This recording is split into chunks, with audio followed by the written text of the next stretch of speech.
When entertaining friends, I always like to make a few specialty items that take a little bit more effort than the rest. One of them is cheddar cheese coins. Making these cheesy biscuit treats instead of buying them is always a super way to impress your guests. They are a great addition to a beautiful cheese board or snack plate, plus they can be made ahead of time using an easy slice and bake process, just like cookies.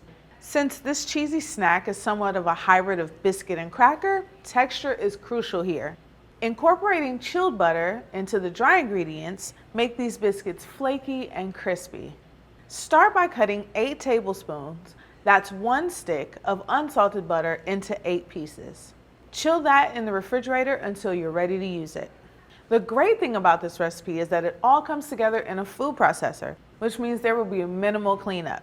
You're putting the cheese in the cracker instead of on the cracker. Start with 8 ounces of extra sharp cheddar cheese.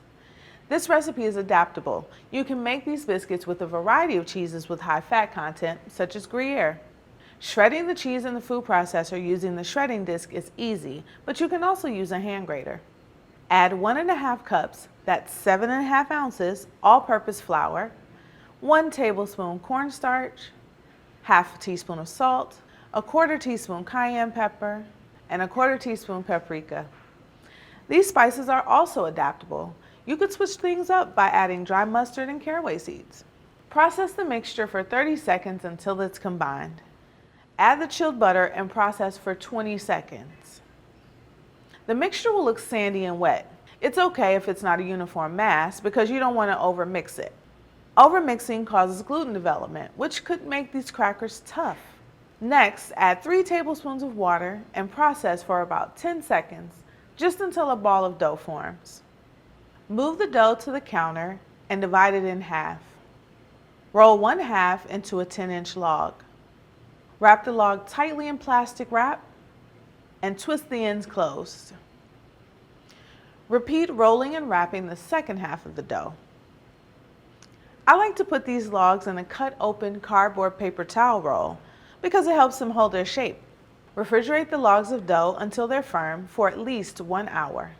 This dough can be refrigerated for up to 3 days or frozen for up to 1 month. I love a make-ahead moment.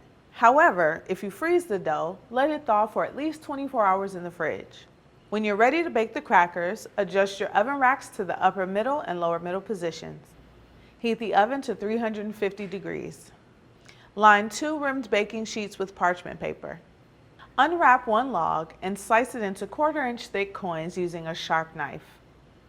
Place the coins 1/2 inch apart on the prepared baking sheets. Repeat with the second log of dough. Bake the coins for 22 to 28 minutes. For a consistent look and texture of all the crackers, you'll need to switch and rotate the baking sheets halfway through baking. The coins should be light golden around the edges when they're done. Let the coins cool completely on the baking sheet before serving. They can be stored in an airtight container at room temperature for up to 3 days. These are great to serve on a charcuterie board with meat or jam, but they're delicious on their own too. These cheese coins are quick and easy to make, and they look so chic that your friends can't help but to be impressed. Thanks for watching America's Test Kitchen. What'd you think? Well, leave a comment and let us know which recipes you're excited to make, or you can just say hello. You can find links to today's recipes and reviews in the video description. And don't forget to subscribe to our channel. See you later. I'll see you later.